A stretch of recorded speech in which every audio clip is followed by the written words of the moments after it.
पुणी बढ़िला रिचार्ज दाम। मोबाइल रे कथा हेबा पुणी पड़िबो महंगा।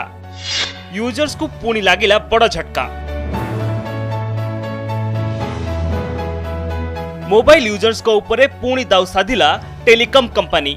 ट्राईर स्पष्ट निर्देश को खातिर करू नाहांती कोनोसी टेलीकॉम नेटवर्क। रिचार्ज प्लान सस्ता करने को निर्देश थिबा सत्वे पुणी रिचार्ज दाम वृद्धि करिछि टेलीकॉम कंपनी, जहार प्रभाव साधारण मोबाइल यूजर्स को पॉकेट उपरे पड़िबो। डाटा नथिबा पैक सस्ता करने उपरे फोकस करुछि ट्राई।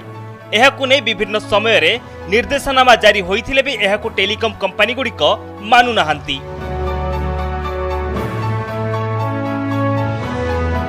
वर्धित टैरिफ अनुसार एयरटेल निज रिचार्ज गुड़िकरे 10 रु 12% वृद्धि करिछि।